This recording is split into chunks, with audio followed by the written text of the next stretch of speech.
world is reeling in the wake of the horrific assassination of Charlie Kirk. Can you tell me everything that we know about the suspect, Tyler Robinson? There were engravings on the rifle cartridges that were found at the scene of the shooting. First, engraving said, "That's not insignificant," that was written on it. You're saying the engravings are tantamount to a manifesto? I think so. How exactly? I mean, that to me suggests very strongly perhaps what the motivation is. And then what we've learned from what investigators have said, they've confirmed that left-wing media and left-wing activists spun his family background to make it seem that he was MAGA. They just lie. It's not even misinformation, it's lying. I found out the identity of the roommate, who's not just a roommate, it's actually a lover of Tyler Robinson, named Charlie Kirk's book at TPUSA, and that event had a mob smashing up the windows. I mean, I've had an event where there was a bomb threat. This is normalized. It's a non-story. We saw on Blue Sky seemingly progressives, and they were gleefully celebrating. Not just celebrating, but actually listing other people that they wanted to see killed next. You're kidding? No. That's the theme of my reporting, that all of the far left political violence is mainstream. It's not just a fringe issue. So that's why also I wanted to do this conversation with you, is because actually no one's bloody talking about the history of left-wing violence. I think the American right hasn't woken up to this reality of what we're dealing with here.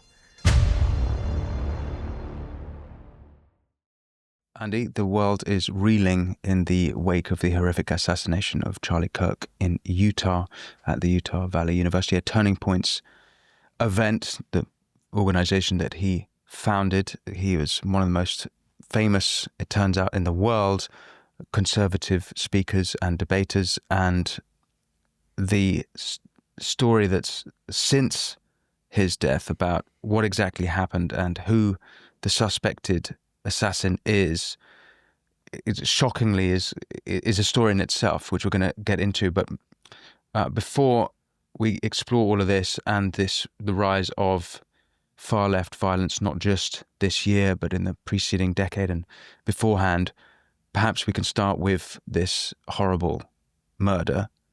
Can you tell me everything that we know about the suspect, Tyler Robinson? So when I watched the press conference live in which the governor of Utah announced that a suspect had been in custody with the name released and that there were engravings on the rifle cartridges that were found at the scene of the shooting, my jaw dropped when two things. There were 4 engravings. I'll go through them. First, engraving said, "Hey fascist!" Exclamation mark, catch mark. So that's not insignificant that was written on it. And another one were the lyrics of Bella Ciao, which is a very old Italian folk song, which were used by opponents of fascism during the Second World War, all types of opponents. It wasn't just left-wing opponents of fascism in Italy. There were others as well. And in the decades since has been, for a very long time, been appropriated by Antifa as an unofficial anthem. They sing it or chant it at their rallies. They reference it in their writings, in their social media, and on their signs and placards. And in 2019, when there was a Antifa gunman who attempted to blow up an ICE facility, he came with a homemade rifle and explosive devices in Tacoma, Washington, which is about 2 hours north of Portland, where I was living at the time. His name is Willem van Spronsen. He died in the shootout when he attempted to blow up a propane tank that was attached to the ICE facility. Well, he had sent out a manifesto to his comrades before the attack, and he wrapped up his manifesto with the same lyrics that Tyler Robinson allegedly wrote. And some of the other engravings were a reference to... Sorry, just one moment. Is it alleged that Tyler Robinson wrote them, or is it confirmed that they have actually been engraved? So what exactly is alleged? That Tyler Robinson wrote them, or that they're engraved at all? They are engraved according to what investigators have said publicly on the record. What is alleged is that the weapon and the rifle cartridges were operated by Mr. Robinson. Okay. So what were the other engravings? One was a reference to furry online culture. What's furry? What's that? Furry is a subculture where people dress up in animal costumes, and there is a subset within that culture where sex acts are performed in those costumes, and there's like fan fiction that is written in this sort of fantasy where they imagine characters and themselves as animals. It's very online. It's esoteric in that from the outside it looks just like adults dressed in like animal mascot costumes, but it's actually quite sexualized. A lot of the people involved in it are queer and trans. The two cultures there's like a lot of overlap within that. So there was a reference to a furry online thing that was written and engraved on one. And then the last engraving was a series of arrows, which was a reference to a command within the Helldivers game. So the profile that is being painted from what I view as basically a manifesto that was written in some ways on these rifle cartridges is from somebody who is deeply online into gaming culture, was involved in the furry subculture, and was familiar enough with Antifa propaganda and language that he would use the limited space he had access to, allegedly, to write this. What's the significance of the Helldivers reference? It's from a video game, so it's emerged since the suspect, as well as his trans lover, were very big gamers, and they were involved in Discord channels. What is Discord?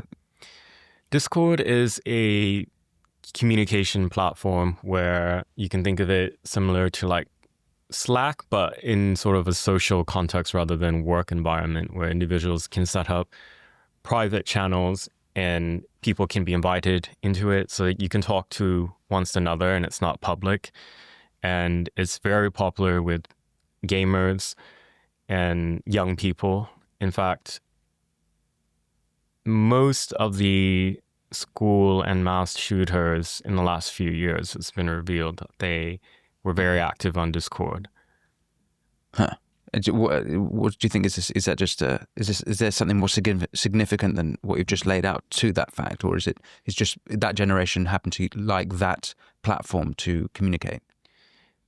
Well, it's different in that if somebody's on those channels, those communications are private. So it's happening within, like, there are many people in the channel, but if you're not in it, then from the outside, you can't see what's being said. So it's different than like in the past, I'm trying to think of like where other people have, where their social media trails revealed, like they may have had a Tumblr or Twitter accounts or Instagram accounts where what they post is public. These channels are private and the audience is curated to like their friends. Mm-hmm. Okay. And when you said earlier that it was a manifesto, you're saying the engravings are tantamount to a manifesto? I think so. How exactly? The Antifa dog whistle, first of all, in calling Charlie Kirk a fascist. I mean, that to me suggests very strongly perhaps what the motivation is, and then what we've learned since from what investigators have said. So they've confirmed that And this is from the family who's been cooperative, the family of the suspected gunman. They said that he was left-wing and had become more radicalized to that side of the politics in more recent years. There's been reporting elsewhere, for example, in Guardian, somebody who knew Mr. Robinson several years ago back in high school, where what that person's former friend stated is that Tyler was the only leftist in his family. In a lot of my reporting on far-left violent extremists like Antifa and others, some of the most violent and radical people come from conservative families or conservative areas because they're essentially converts into a political ideology. Converts are usually more zealous in religion or in political ideology. I was not surprised that the way left-wing media and left-wing activists spun his family background to make it seem that he was MAGA.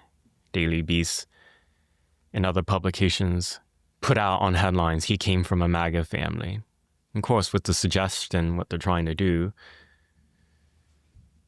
is to plant this idea in the minds of the public is that this was actually a right-wing gunman. And there's been significant lies told over and over about the suspect in the few days since the shooting. And none of it's surprising to me. I've seen it every time. Every time that there's an act of left-wing violence that is too big to ignore, it is misdirected by legacy liberal media and as well as like huge online networks of left-wing influencers. They lie. They just lie. It's not even misinformation. It's lying is what they're doing. So immediately what I think it originated possibly maybe on Reddit, but it's now been laundered into mainstream media, LA Times, Wikipedia, and all the AI search things. They're saying that the suspect's alleged reference to the Bella Ciao lyrics was actually meant to be ironic, that it was actually a far-right dog whistle. This is actually evidence. Now, he's a far-right Christian nationalist. You know what evidence they point to for that evidence? A so-called Groyper playlist on Spotify that's public that has 5 followers. Random one that has, as far as we know, no association to the gunman, no association to Nick Fuentes, so-called leader of the Groypers movement. So literally a random... Sorry, can we just say, a Groyper, as far as I've understood it, is the word is a combination of the word goy and grope. Is that and it's some sort of internet far right group who are kind of trolls / a little bit anti-Semitic, a little bit neo-Nazi, and Nick Fuentes is perhaps the most prominent of that. Have I understood that correctly? My understanding, I didn't know the origin of how the word Groyper came together, but I know that's what followers of Nick Fuentes and his movement refer to themselves as. Mm-hmm. So this playlist, it's not like it was promoted by Nick.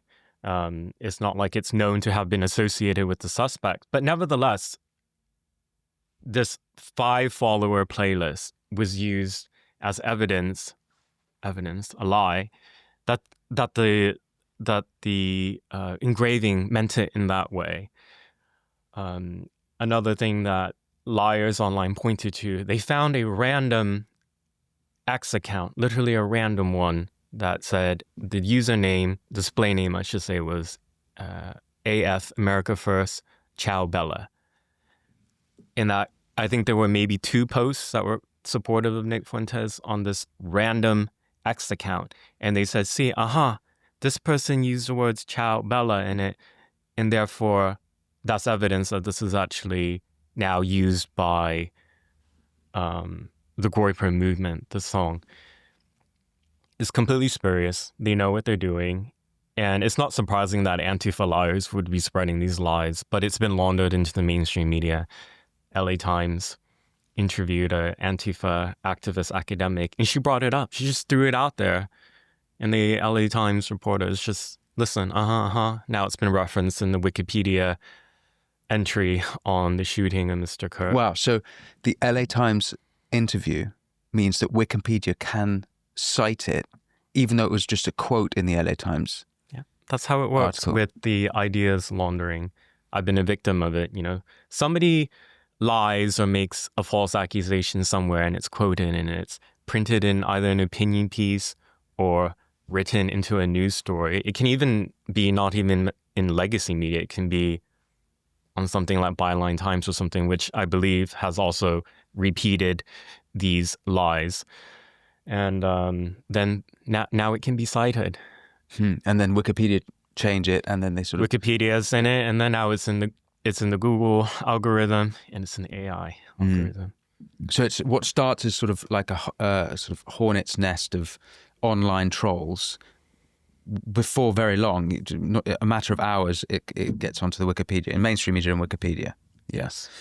That's part of their strategy now as well, because when we had when our lives first collided in such a way, the similar thing happened where trolls were able to accuse me because I'd promoted your book of being somehow a fascist and then that was used in media, and then that got to Wikipedia. It's just like the whole game is totally messed up, and they know exactly how to play it. They do. So what are the other lies that are around this, or do we need to go back to what we know to be true?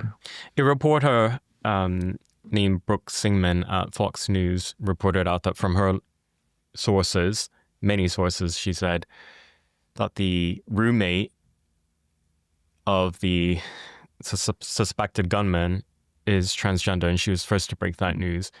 And she was vilified and mobbed and attacked insanely on social media. And they said that this is absolutely lies, made up. And it's since emerged, and I did my own independent reporting to verify it, that she was completely right.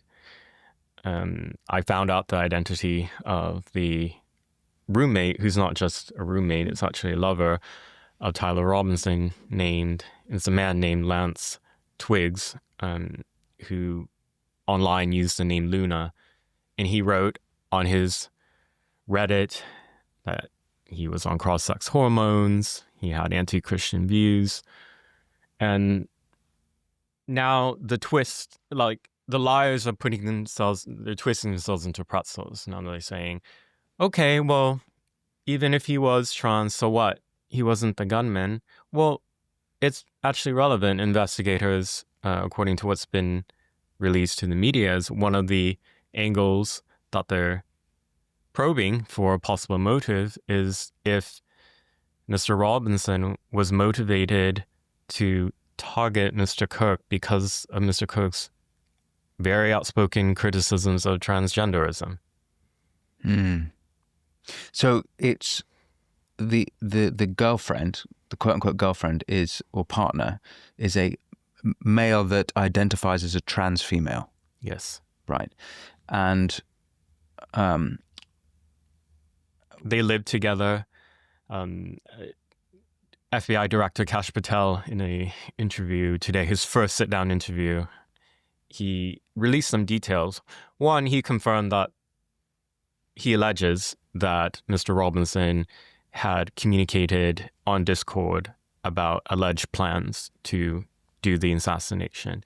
He also wrote that there was a note that was written before the assassination expressing similar plans. In that note existed within the home that was shared with the trans partner, and that it had been destroyed. Mr. Patel doesn't say by who. And he said that they learned this through their aggressive interview tactics. I think there's a suggestion there that they're learning this information from their ongoing interviews with Mr. Twiggs, who, as of now, has not been charged with anything. I did find it very interesting that Director Patel did mention that he used that he was interviewing people who included suspects. That was his word. You mentioned The Guardian earlier. The Guardian have retracted the report they did with an interview of the friends of the suspect. Why did they retract and sort of retract what they said? Did they say actually they got the report wrong, or what do we know about their retraction, or what happened there? So I've seen this happen a lot. What happens to journalists who work in liberal media, if they publish something that counters some of left-wing narrative, they get really relentlessly bullied, as well as the publication. And I would imagine that amongst colleagues that there would be animosity and pressure as well. So this was a report that was written by journalist Anna Betts for The Guardian, and I believe she works at the US division. And she had interviewed, according to her, a confirmed former friend of Mr. Robinson from high school. They went to high school together. And it revealed a lot of information that lined up with things that we knew then and are learning now. For example, that Mr. Robinson was very active on the Helldivers game. They played it together, and that the reference with the arrows was likely to that. The friend told the reporter that Robinson was the only leftist in his family. And that's also matches with what his own family has said to the FBI. Mr. Patel said that earlier in an interview, by the way. And the part that was taken out, not retracted, but taken out in an updated version of the story is where the friend said that as far back as the sophomore year, which is the second year of high school, that Robinson had seemingly at that point been moving quite far left. That part was removed. It was updated with the line about the journalist went back to the friend after all this huge pushback, and now the friend says that he or she cannot recall with certainty what Robinson's views were in high school. Mm-hmm. So the suspect, Tyler Robinson, has apparently denied the murder. Have you seen that? Yes, but that's pretty normal after there's been an arrest. You plead not guilty. Right. I know it does. I mean, some people were surprised to learn that, because there was, if you read in between the lines of what was stated by Governor Cox at the press conference, and this is from reading from the criminal complaint by the state of Utah, is that he allegedly had confessed to a family member, and that family member and a religious community member were the ones who contacted the FBI. Right, that was actually how it convinced him to basically allow to be arrested, because he allegedly considered killing himself rather than turning himself in. Right. Yeah. Where did you get that from? I think that was from the criminal complaint. Right. Okay. Or maybe the Governor Cox said it at the press conference. Okay, that's very interesting. So before we zoom out to some of the reaction, is there anything else about the assassination or the suspect that we need to know? It didn't happen in vacuum. Charlie Kirk's TP USA team did put out a statement after he was murdered that he had received thousands of threats over the years. And Mr. Kirk was not vocal about that, unsurprisingly. For us in this space, there's this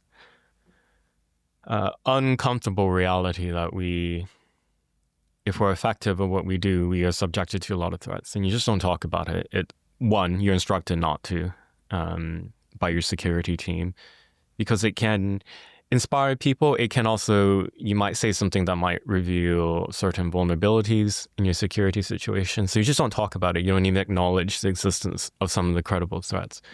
And I had been and am in that position. There's lots of stuff that the public doesn't know about what I've gone through over the years.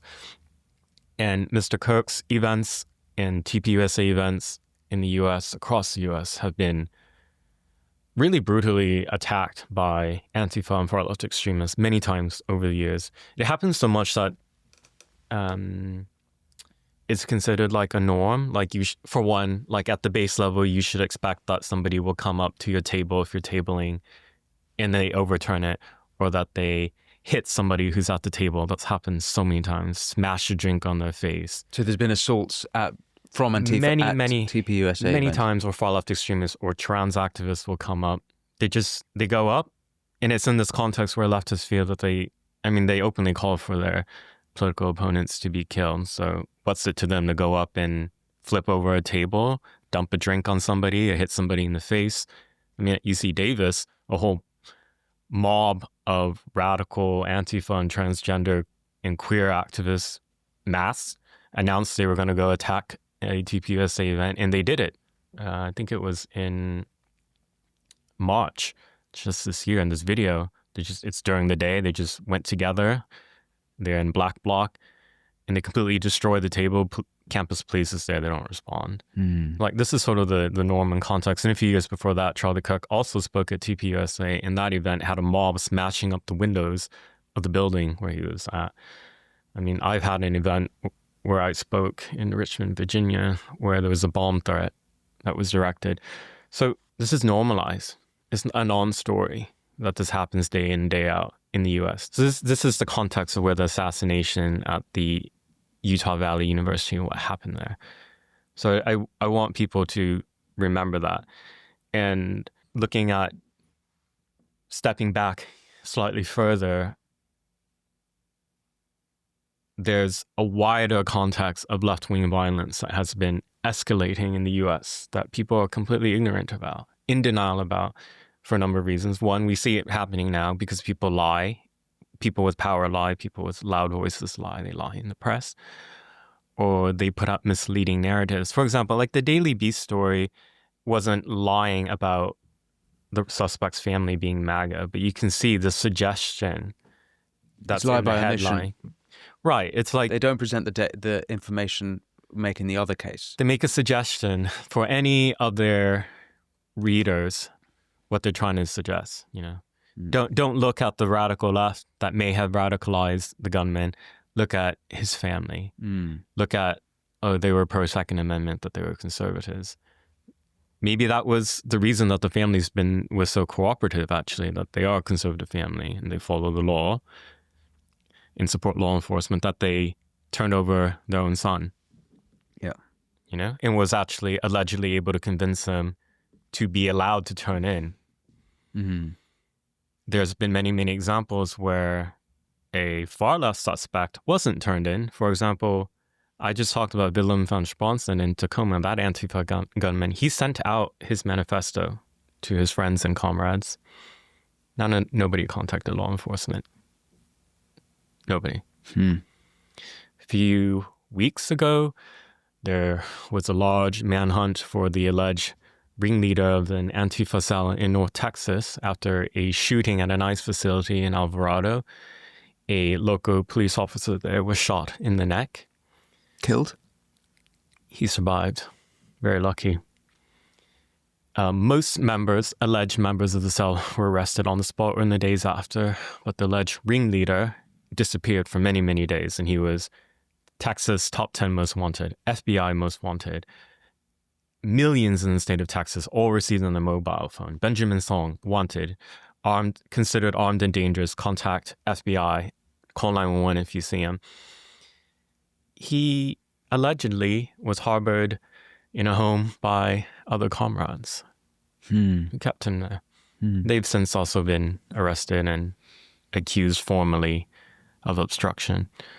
So, yeah, that's the contrast. But Andy, according to former President Joe Biden, Antifa is an idea. It's not an organization. You describe these groups as comrades. It sounds awfully like they are organized. See, the thing about what Biden said is that it's actually not true. And I know that a lot of people heard it and were very angry because it sounds like a denial of reality. And here's sort of the paradox. What he said is true, and it's also a denial of reality, in that there was a suggestion that this threat of organized Antifa militancy or organized violent militancy from the far left doesn't really exist, and that Antifa is just an idea and it's minimized. But it's also true that it is an idea, but you have to really think of it similar to radical Islam or jihadist ideology. It is an idea. It's an idea that can manifest into organized movements that are violent or non-violent, that are criminal, that are terroristic.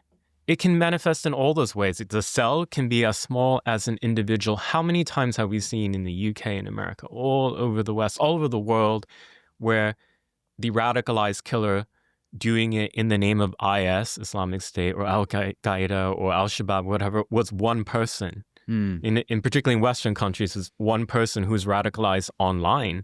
Even they may not have even been formally connected to any cell, and of course had never gone to Syria or Iraq for any type of training.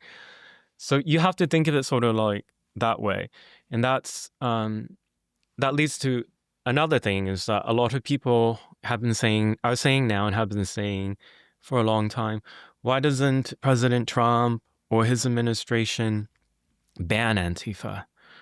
Well, you can't.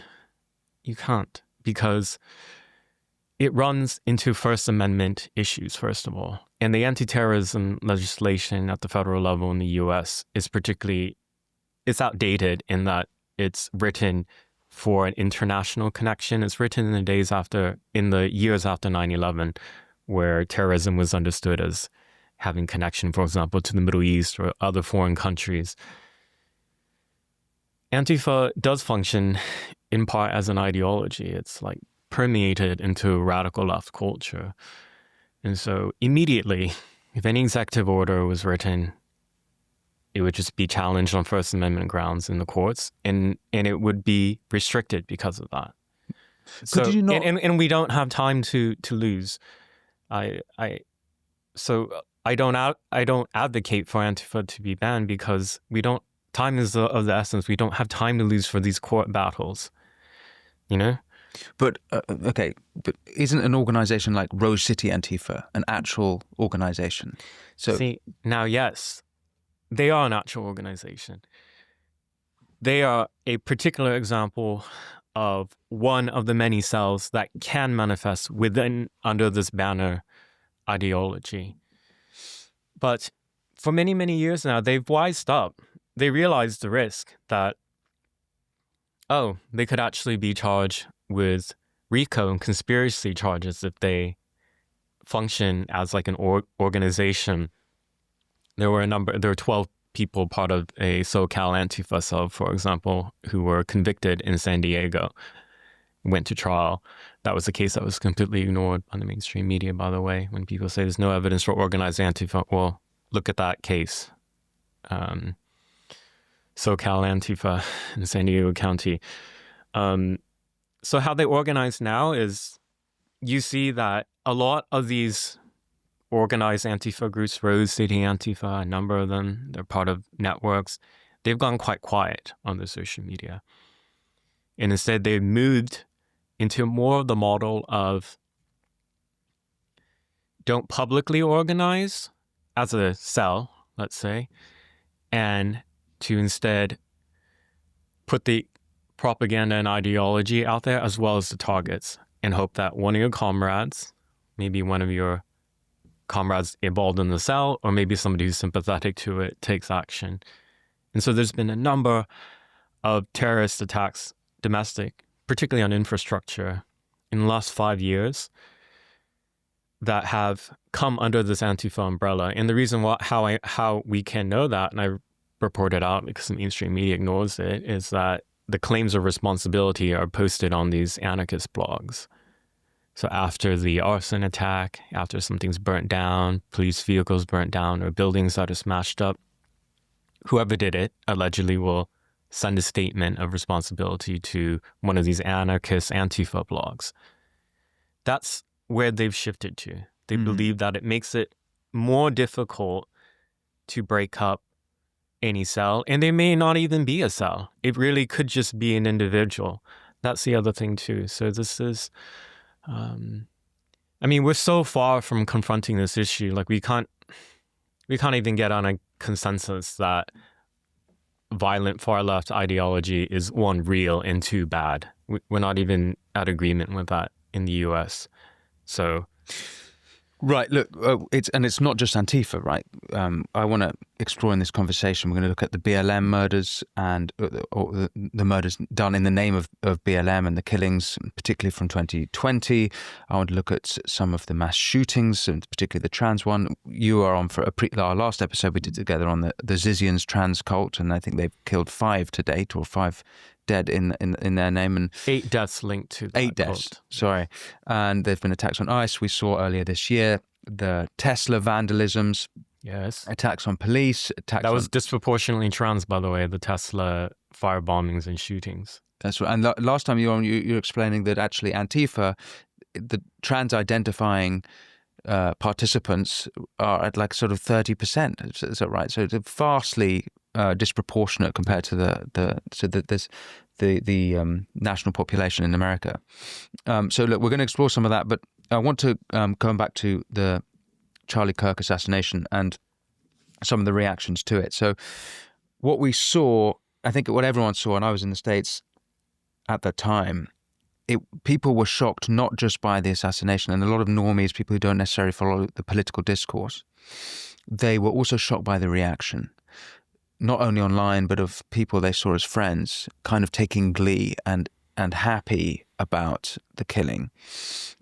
We saw on Blue Sky a social media app, I note, where people left from X because they thought X had become toxic. So they're now on Blue Sky, and it's basically seemingly progressives who have abandoned X, and they were gleefully celebrating the murder. Not just celebrating, but actually listing other people that they wanted to see killed next. You're kidding? No. So what, Making like lists. Trump or just Trump, other prominent conservatives? Matt Walsh, myself, Michael Knowles, libs of TikTok. They're just listing out their fantasy of all the people they hate who they want to see killed. Right.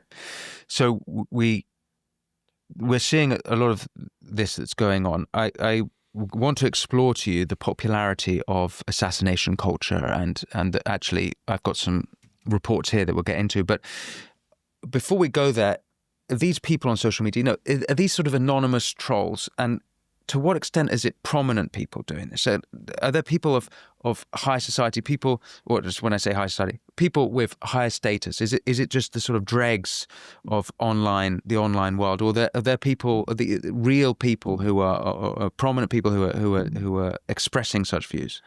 There are a lot of people in white collar jobs, attorneys, those who work in the medical profession, academics, teachers, who express glee at the killing of Charlie Kirk and was celebrating it.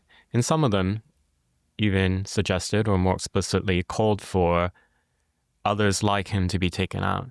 They believed that they deserve it, they invite it, and that the world would be better off without them. That's like a quote from one of them.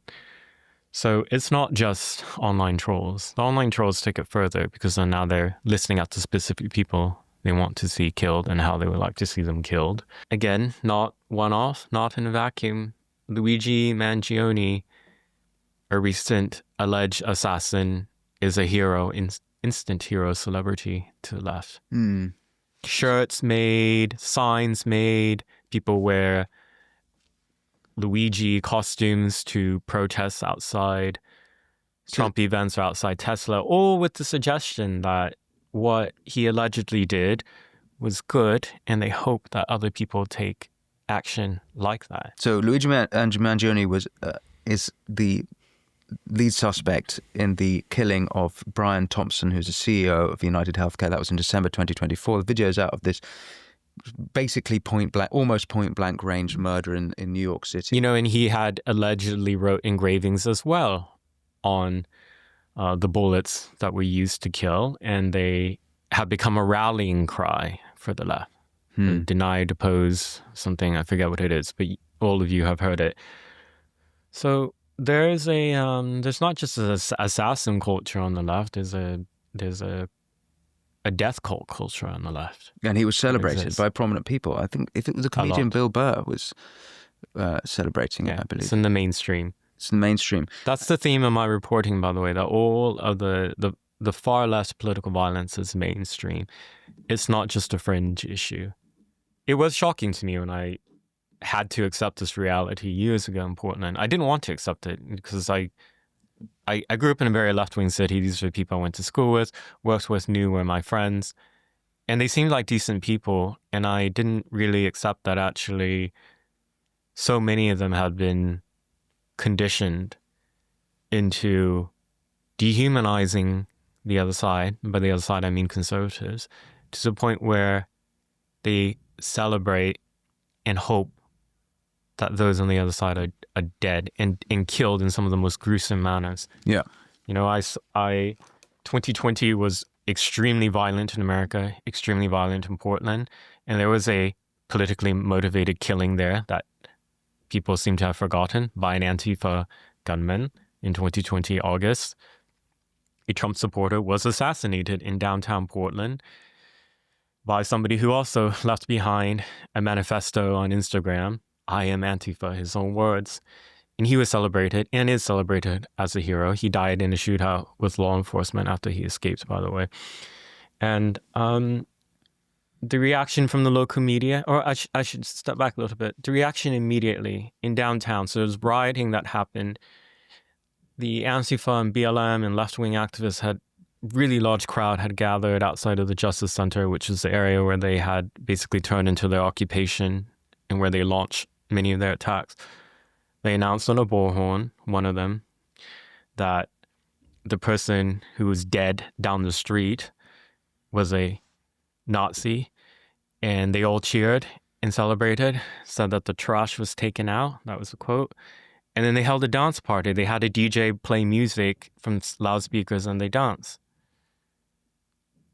These are people that I lived with and grew up with. So, what do we know about the victim? It was just a Trump supporter? It's a Trump supporter named Aaron J. Danielson. Mm. So you documented a lot of that in your phenomenal book, Unmasked. 19 people killed in the first 14 days of the BLM riots and 25 people killed by the end of October after the George Floyd death. Before we come to that, though, I just want to get to your point about the popularity of killing on the left. So having looked at the data, we've seen some political activists like Mehdi Hassan sort of claiming that there's more violence from the right. You see, it's similar with someone like the other political activist, Lewis Goodall.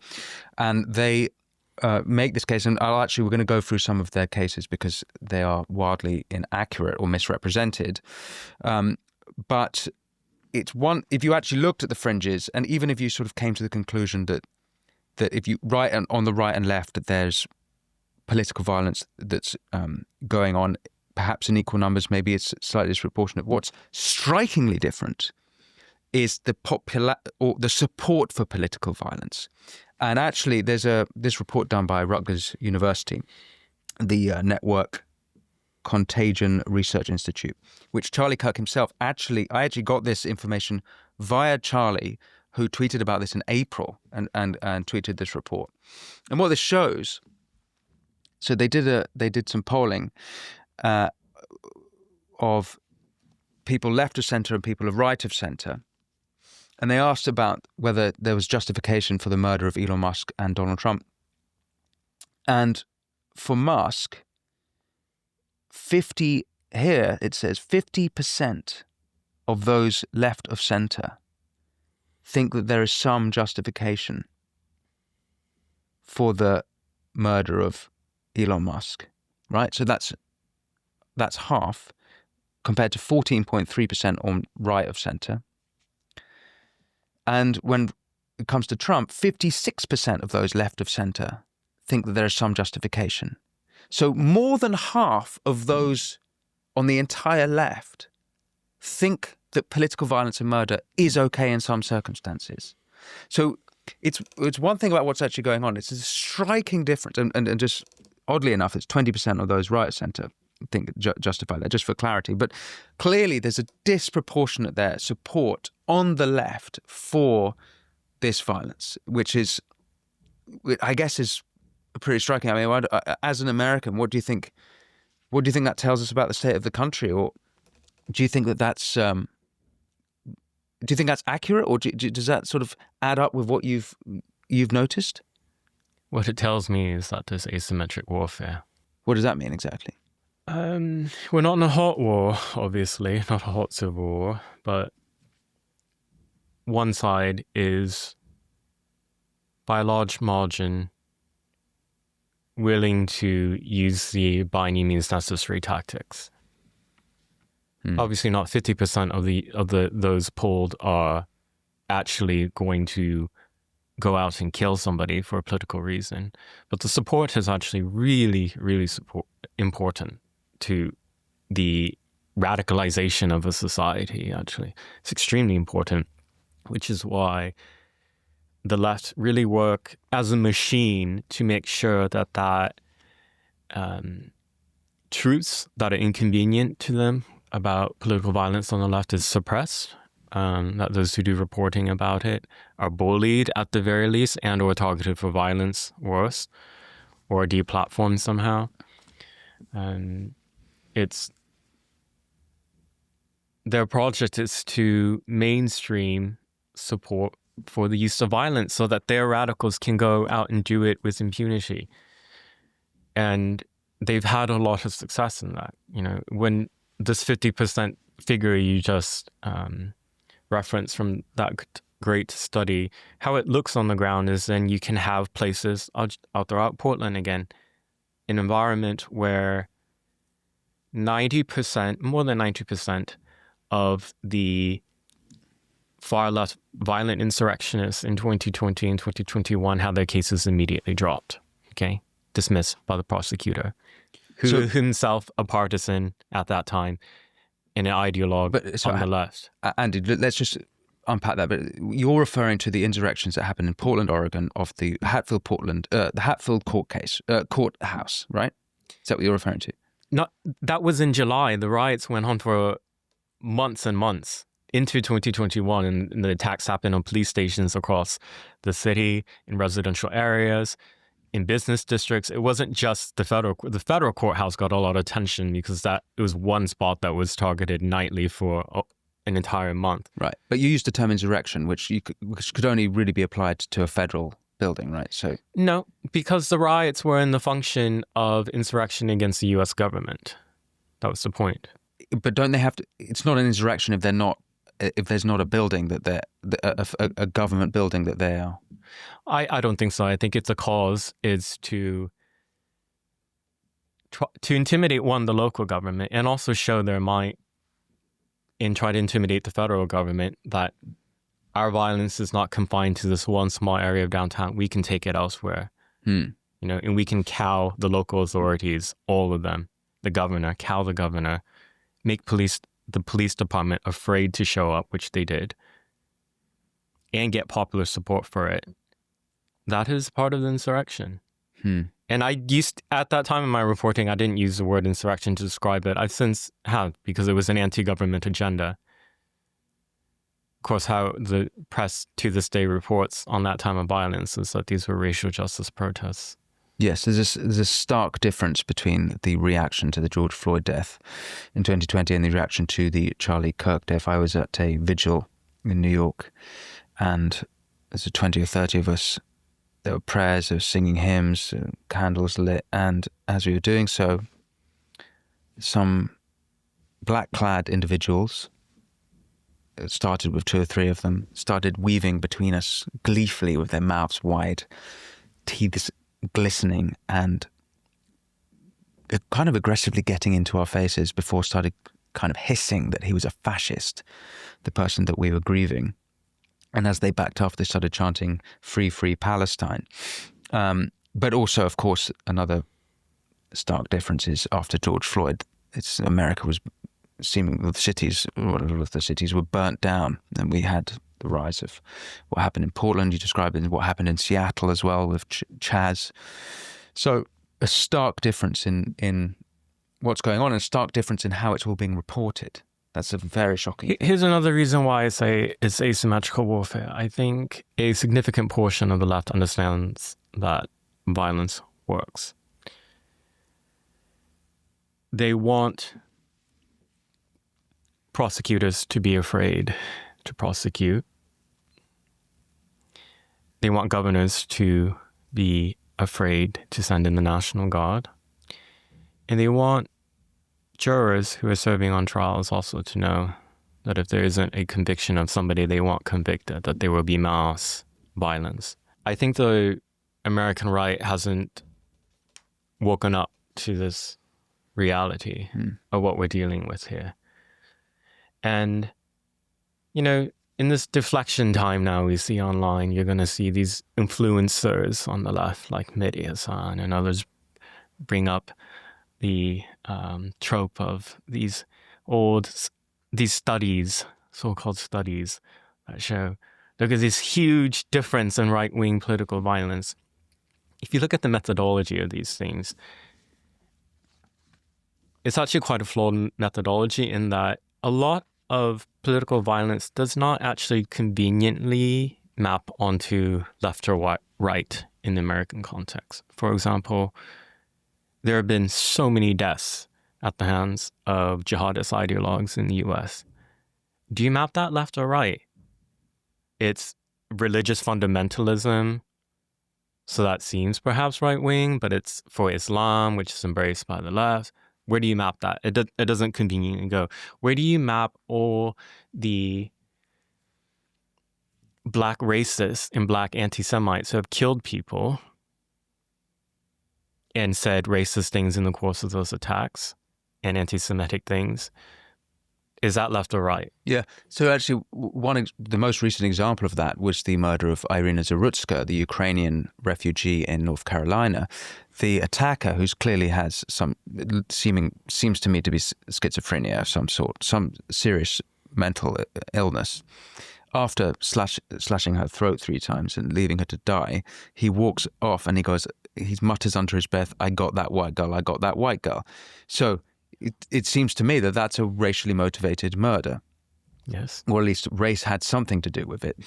And of course, I'm not sure how Mehdi Hasan would put that into his reasoning. However, what is clear, if we take, for example, Hassan's, and I even had a look at this, so I'm not even necessarily a professional here, but he did a sort of list of various people, like the Democrats lawmaker and her husband, Melissa Hortman and Mark Hortman, who were killed in Minnesota in June. He goes, the killer was a Trump supporter.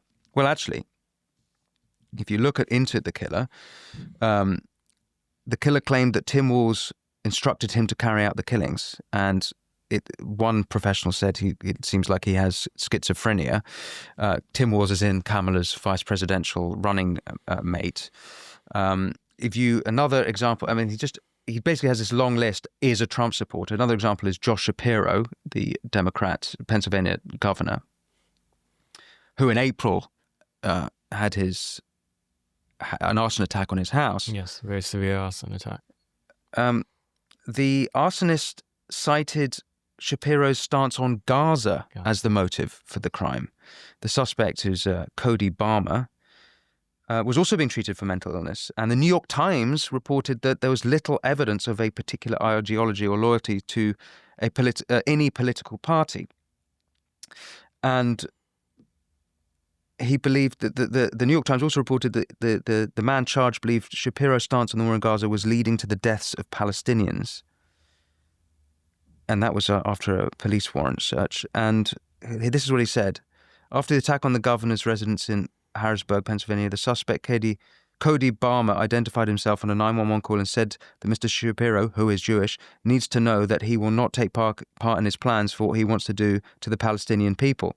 And I think Lewis Goodall also referenced this on Piers Morgan as an example of far right. But this is not a far right thing. This is, if anything, to do with Palestine. By the way, speaking of Palestine, we had the terrible killings in D.C. It was just earlier this year. Yes. Yes, this is an American woman and an Israeli Christian man. That's right, gunned down outside. Yaron Lischinski, age 30, and Sarah Lynn Milgram, age 26, killed outside the Capitol Jewish Museum by an Elias Rodriguez, 31 years old, who shouted "Free Palestine" after it. And was involved in the Communist Party. And told police at the scene, "I did it for Palestine. I did it for Gaza." How do you rank that how do you place that? Is that seems pretty far left to me, or is it? If I certainly see that this is a sort of package deal of ideas that includes this kind of pro-Islamist, pro-Hamas. They say pro-Palestine, but they're not exactly supporting the Palestinians. They're just anti-Israel. See, those studies, they're usually done by left-wing ideologues, unfortunately. I say unfortunate because I want these type of studies. We want good research into extremism in the US. The US has a lot of violence that's happening, and a lot of it that is done by people who are political and maybe politically motivated in it. But when it's done for partisan reasons, which a lot of this funded research is, then you have there's a bullshit outcomes that is then shared by the media for headlines that their funders want. Right-wing violence is a real threat. That's what they always say. It's like it's a meme to them. It's just a mantra they keep saying. I look through these things and I'm like, where's how come they don't include Willem van Spronsen or Michael Rhino, who's just an Antifa gunman in Portland? Willem was a Tacoma Antifa gunman. Charles Landeros in Eugene, he was an Antifa person who carried out a school shooting, got himself killed in the process. Connor Betts, who had a huge Antifa social media footprint and carried out a mass shooting in Ohio and got killed in the process. The FBI concluded that there wasn't a political motivation in his killings, and the left used that as, it cleared Antifa of completely everything. Well, his whole, everything you could see as the propaganda he was consuming was death, death, death, death, particularly from this Antifa propaganda. You don't think that might have had a role in how easy it was for him to pick up a rifle in this nihilistic slaughter of people on a Saturday night in Ohio? So I'm just... There's another... And they omit a lot. Things are coming to my mind. I forget a lot because there's so much, and I report it out, and it's like it goes into the ether, and it's ignored by the mainstream media. People forget that in 2015, a BLM ideologue, a black man in Dallas, carried out a mass shooting of police officers at a BLM protest, killing 5 officers. And he was hiding out in a parking structure, and police had to take him out with a bomb that was attached to a robot. People forgot that this man who shouted his anger over race-related issues killed a lot of people at a BLM protest. People don't even remember that. Of course, not going to remember any of these other names that I just brought up. Just before the 2024 election, there was a left-wing journalist, Tess Owens, at Wired, which is a left-wing publication. They were doing this noble work of compiling election-related threats. And then I looked in what they had posted, and I saw that it was missing some key things that had been reported. For example, a black conservative who had their sign for Trump vandalized with the swastika. I reached out. I said, this is a form of election intimidation to put a symbol like that on a person's sign, person of color. And her response was, we don't include acts of vandalism in this tracking. So you can see how you can write the methodology in a way that excludes exactly what you want to then get the headlines that you want. So these people are liars. They're just disgusting. And once a story goes out, once new evidence comes up, it doesn't change. People don't update their understanding of the situation. Another famous example that's cited a lot is what happened to Paul Pelosi, the husband of Nancy Pelosi, who famously was attacked in his home. Michael Schellenberger, an investigative reporter who's been on the show many times, a good friend, he did a report on this because it was alleged that this guy was a Trump supporter, and certainly Mehdi Hassan is doing this again. But Schellenberger's report shows that it was actually a psychotic, homeless, addicted, estranged from his the name of the attacker is David DePapi, a psychotic, homeless, addicted, estranged from his paedophile lover and their children, and and even the CNN confirmed history of drug use and mental struggles. And neighbors described the DePappy, who that until recently was left wing, and that the couple had been all about Black Lives Matter, and it's clearly erratic. If these people are unwell, it's kind of hard to pin down exactly what they believe, but we don't know that part of the story, and we sort of assume, because they attacked a Democrat politician, it must be a Trump supporter of some sort. But if you actually look into what's going on, it's a very different story.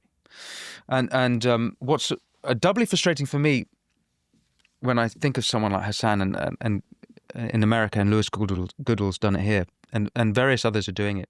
But when you have an incident like Jan 6th, those quote-unquote journalists are not coming out and going, yeah, but what about left-wing violence?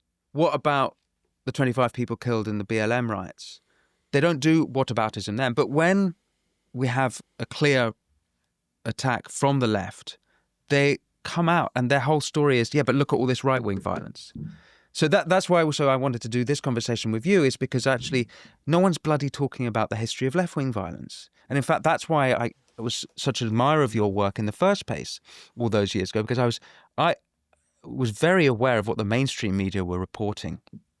They very happy to report right-wing violence. So take, for example, Charlottesville. It was a horrendous killing there. That was back in 2017. But if you were following on social media, you could see that there were far-left activists there. I'm not suggesting that they were involved in the killing, but if you only watched the mainstream media, you would think, it was just far right. You wouldn't have seen that Antifa were there. Now, I'm not sure if you actually reported on that case back in 2017, but there's a total failure of the media to report on left-wing violence. And that's actually why I think you've become such a significant and important journalist, because imagine if you weren't doing this work, the world wouldn't know. Imagine if Musk hadn't bought Twitter. We wouldn't know about so much of the truth of what's going on. The tactics to deflect, mislead, and lie, it's done every time. Or ignore when they can't do anything else. They ignore. I just thought of some more examples going back to Portland. There was, before the election, there were all these warnings about how the threat to democracy in elections come from the right and from MAGA. And in Portland, we had ballot boxes that were, Portland and a neighboring city, Vancouver, Washington, ballot boxes that were set on fire. Quite shocking attacks on democracy, literally. Hundreds of ballots were destroyed. And a message that was left behind is that it was done for Gaza. And the story just kind of went away. Nobody's been arrested still. We're in September now. Then the county election office where Portland is was completely smashed up the night of the election. Also coincided timeline-wise with some of the arson attacks. And the people there left behind anarchist symbols, which may be a hint that they were part of the Antifa network. That was completely ignored. If you talk to people in Portland, they won't even know that our own elections offices were vandalized and smashed up in this way. So I've become, I don't know what the term is it black-pilled? It's like when it comes to the press, it's like you're so... I tweeted this out after Charlie was murdered. I said, I was responding to a video on MSNBC where they had any contributor say that Charlie may have been shot by one of his supporters who was celebrating. I don't know if you remember that. I was so angry and thought that was so disgusting, but so emblematic of thousands of examples by now, going back to 2016. I said that the press, all the enemy of the people. And I never said that before. I didn't like that type of rhetoric when I heard it years ago from Trump. But actually, I think he's right. He's right. The American press is really, really sick. I would say it's not as bad as in the UK. In the US, you have some really, really fucking twisted, sick people who work in media. I would say they're like sociopathic, actually. Unfortunately, I've had personal dealings with a lot of them. And so, yeah, fuck them. I do what I do, and I get a lot of threats for it. I've had to move away from my country as a result. But that's the cost of this type of work, and the threat is mutating into something else. Like the whole Antifa and radical left movement has now really quite centered trans militancy at the forefront. And within the mainstream trans rights propaganda, they explicitly call for violence. On their placards, on their shirts and signs, they say trans rights or else. And there's a rifle, there's a semi-auto rifle, there's handguns, there's knives. Like, that's not even a suggestion, right? It's a threat. All these trans activist propagandists are saying it's not enough. You're not a true ally if you don't take direct action. And it will remain to be seen if that was part of the motivation for what happened here with Tyler Robinson. Certainly the FBI is probing that angle. And we're just coming off the back of the terrible mass shooting at the Catholic school in Minneapolis in August. Yes. Which the suspect, Robin Westman, trans, who wrote notes about quote-unquote filthy Zionist Jews, killed, I don't know if any were killed, but a dozen were injured. So 2 children were killed, 17 others were shot, mostly children, some with serious injuries still to today. 1 was shot in the head, at least 1 shot was shot in the head. Yeah, so how the media represented that was, there was also a suggestion that was far right, and it was, they also highlighted it as a white person, right? And kind of ignored over his writings in his manifesto, where he talked a lot about transgenderism. I did reporting on it and such. I found it extremely relevant. He was really distressed, it seemed, that he had come to a realization that he, and this is his word, brainwashed himself with gender, and that he really wanted to be a girl, but he knew that there was no technology, no magic wand that could turn him into one. I think that fueled some of this nihilistic rage that he had. So, you know, complicated people, killers like that, they don't conveniently fit into, this is left-wing violence, this is white supremacist far-right violence, which is how these journalists and these academics and activists want to categorize it all. It's not the nature of political violence. It involves all these other variables, and they'll chip it out of the way until the cases are cut out and not included in the data, where you don't get an accurate picture at all. And the bigger point, I think, is beyond the body count of which side, which to me is really not that relevant of the matter. I think what matters more is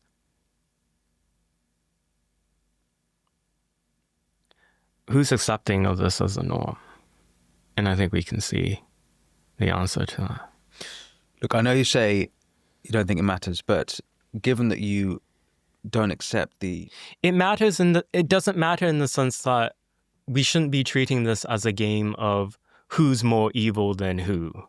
Well, that's why I wanted to have this conversation and to focus on the far left, because it's all evil. Like political violence, murder is evil. That shouldn't be contentious. But in a case where we have a far left attack, why are we suddenly trying to quote unquote contextualize it with all of these things when it's never contextualized with all of these different attacks when it happens from the right? No, they focus on the right. So let's focus on the left, which I wanted to have this conversation. But if you don't accept their methodology and you rightly say, look, we've got an Islamist type of attack, we've got a sort of for Palestine type of murder. We've got the trans type, and there's all these different types. How would you balance the scales? Is there a sense of which of these, a percentage of what dominates in this? I don't know, death count, or how do we compare if we have to?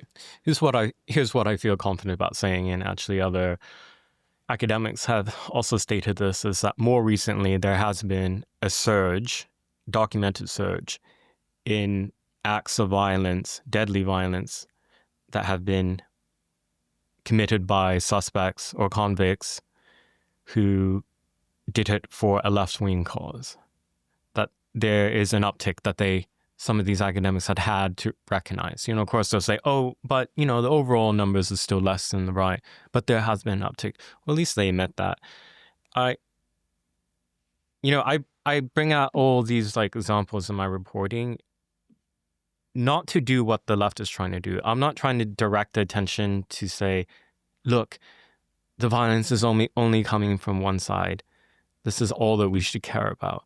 No, we have a crisis in America where easy access to deadly weapons is a daily reality, and people are radicalized online.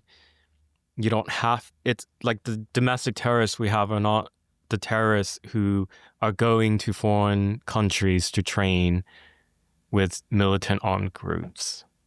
They're people, 15-year-olds, getting radicalized online. Last year I did reporting on a girl shooter, mass shooter, which is uncommon in the state of Wisconsin. She was radicalized on Discord, had a deep fascination with school shooters and mass killers. Her family had no idea. Her dad was a church-going man, Christian. He just thought his little girl was playing games and doing homework on her laptop and listening to music. And instead she was consuming all this. And she's not the only one. It's just this, so many like her. And then we have now introducing in that type of space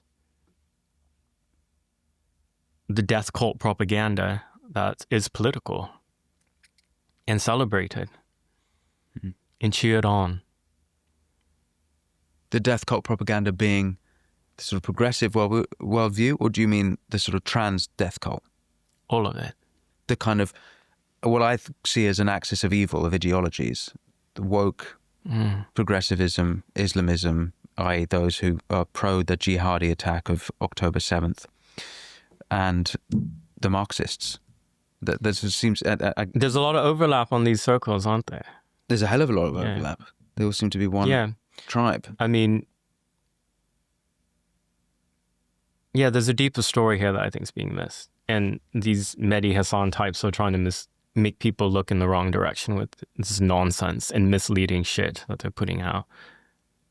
And then, of course, there's the onslaught of the liars who are out there. And there was a female to male trans identifying mass shooter in Tennessee. Was that last year? Audrey Hale 2 years ago, 2023. And she had a trans manifesto as well? That's right. I visited the school earlier this year, the site, and I spoke to law enforcement who had responded to the scene. And one told me, I don't think I can't say his name or role, so it'll be somewhat vague. But what he said is he'll never forget the smell. And it's the smell of the blood of the children who were shot and killed, And Audrey Hale's writings were kept out by the court from public release for ongoing almost years until it was leaked more recently through, I think, law enforcement sources leaked to the press.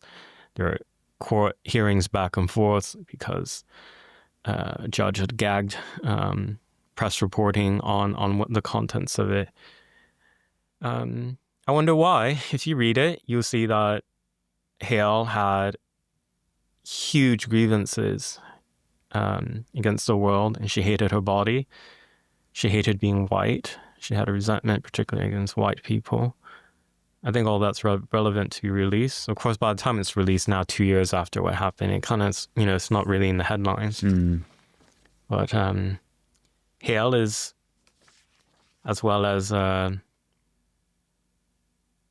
Robin Westman, the Minneapolis trans shooter, is just two among many transgender mass killers in a growing phenomenon, which is new. It's really unheard of before less than 10 years ago of trans mass shooters. But yeah. So, Andy, one of the things I wanted to discuss with you is the history of the concept that that words can be violence. Now, Konstantin Kissin, our mutual friend, said this very succinctly, and I think he's very astute in observing it. And others have said it too, that if you tell people relentlessly that people are Nazis and fascists, even though they aren't necessarily, then some people will think it's justifiable to kill them because Nazis or Hitler was literally, it was an evil ideology. He was an evil man. And if Trump literally is Hitler, then there's a justification, or they give a justification to assassinate him. And as we've seen, that is a popular position to have on the American left. A lot of people were very happy about when they heard about the shooting of Trump last year, and then they were disappointed that it wasn't successful. And that was quite a widespread view, at least online.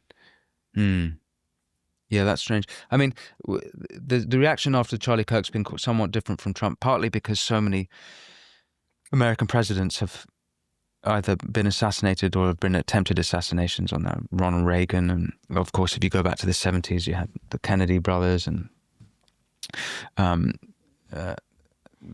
there's been various, Abraham Lincoln been even more famous.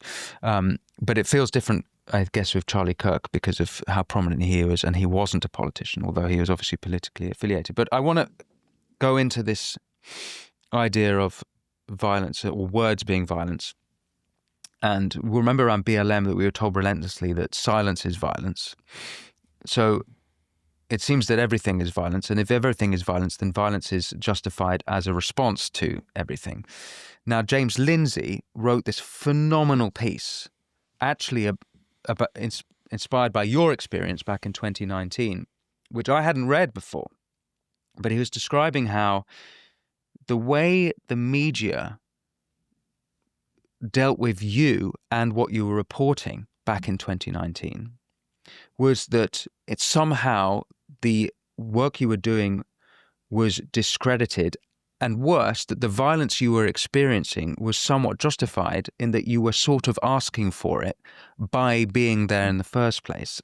And there were sort of these games they were playing, and he traces back all of these games they're playing to leftist academic social theory, which he says has blurred the distinction between word and action for decades. Now, I didn't quite appreciate this, but it is literally decades. He goes back to 1961, The Wretched of the Earth, a book by Frantz Fanon, wrote about how violence supposedly done by the words of colonizing elites as a spark for revolutionary activity. That he goes back to 1969. There's a Norwegian founder of peace and conflict studies, Johan Galtung, who did a whole research dedicated to the topic of quote unquote structural violence. This is a quote from that: "When one husband beats his wife, there is a clear case of personal violence. But when 1 million husbands keep 1 million wives in ignorance, there is structural violence." And he goes, and this I think will really resonate with people. He goes back to 1990 and Judith Butler's book, Gender Trouble, which is probably the holy scripture for the trans movement, as far as I've understood it.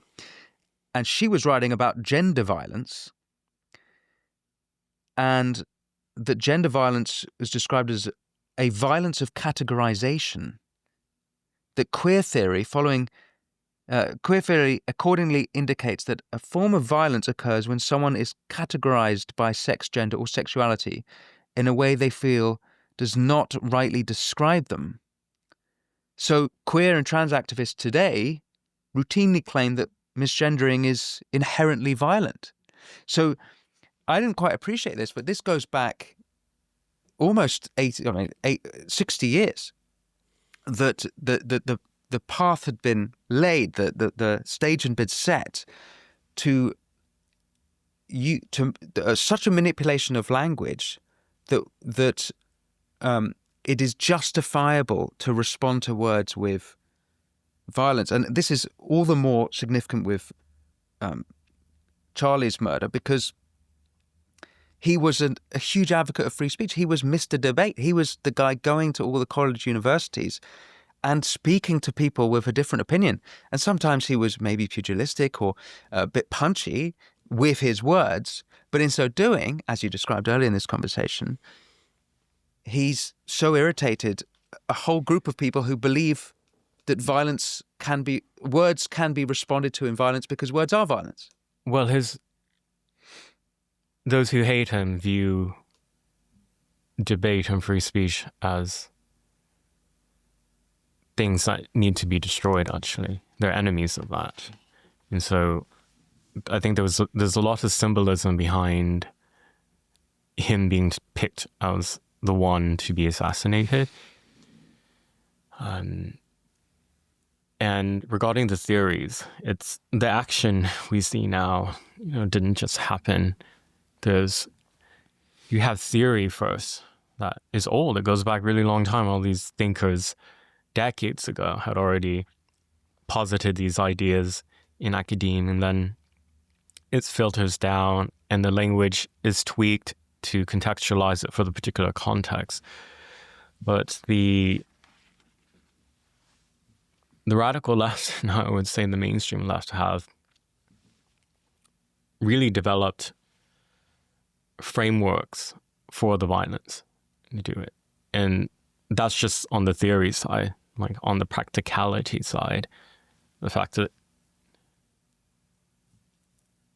somebody could just make a sign against a particular target, a TPSA event, Charlie, me, you, anybody else, and just disseminate it against the network and get people to show up and carry out acts of violence or threaten acts of violence like this.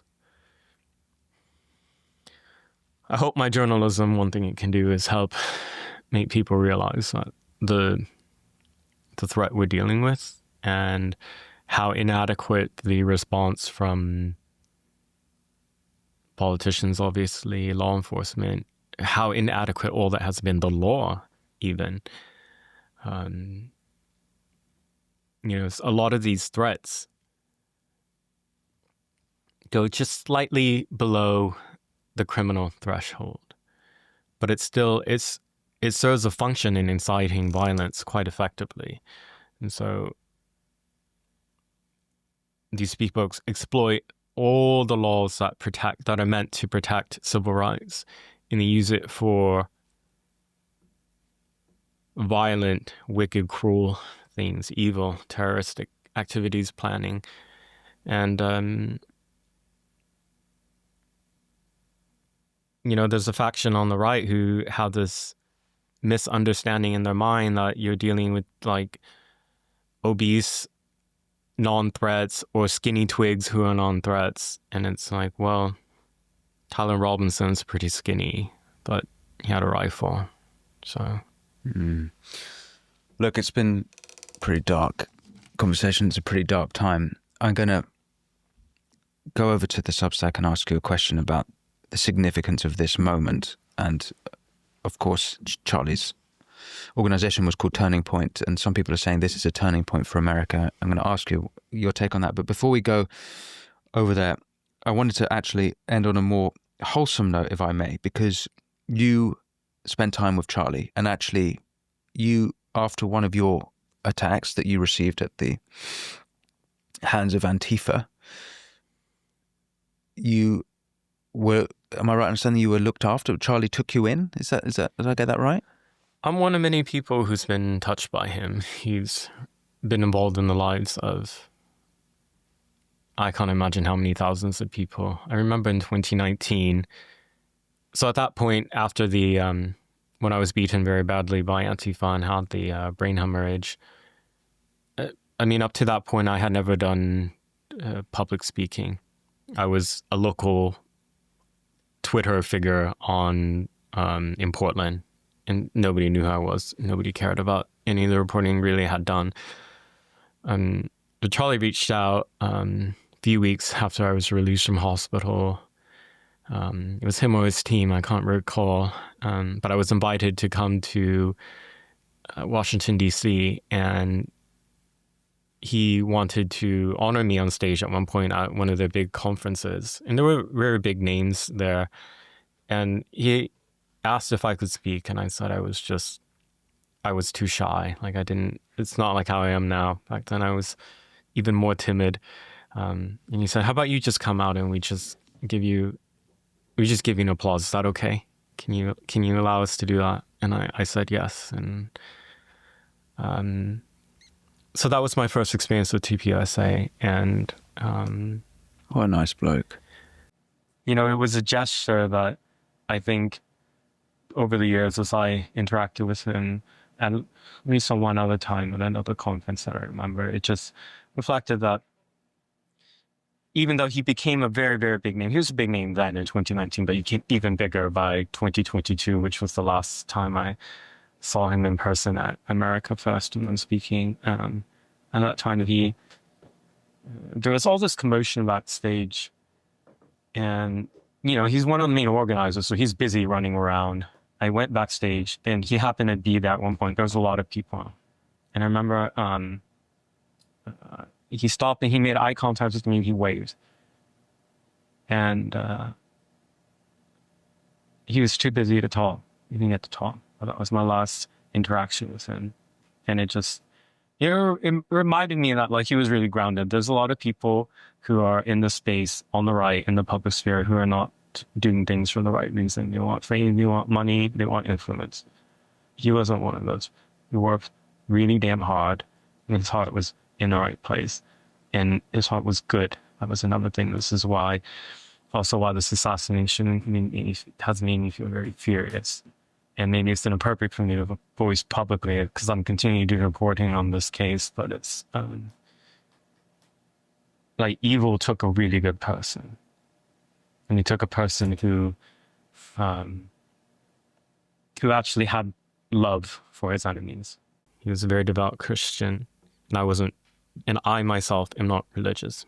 But in his message, the constant theme was always pray for your enemies and hope that they are saved. So I think about what was taken. I'm just angry, and that's what I'm feeling now. So I hope soon that other feelings are centered more when I think about this. But that's what I'm feeling now. Yeah. Thanks, Andy. We're going to go to winstonmarshall.co.uk for a little bit of an extended conversation. Thank you for sharing that. And just to reiterate what I've already said, it's abundantly clear to me now that you are easily one of the most important journalists in the world, certainly one of the bravest. And if we hadn't had your reporting, we wouldn't know so much of this. So thank you for doing it. And where can we point listeners and viewers who want to support you towards? I'm continuing to do a lot of reporting about the aftermath of the assassination at my Substack, ngocomment.com. And thank you so much. My pleasure. Thank you for watching the Winston Marshall Show with Andy Ngo. You can head over to winstonmarshall.co.uk now for that extended conversation between me and Andy, where we go a little bit deeper on what this terrible murder means for America. You can listen to my previous conversation with Andy, where we explore the Zizian's trans death cult that he has been covering in detail. We have a link for it here. And otherwise, until next time, be well.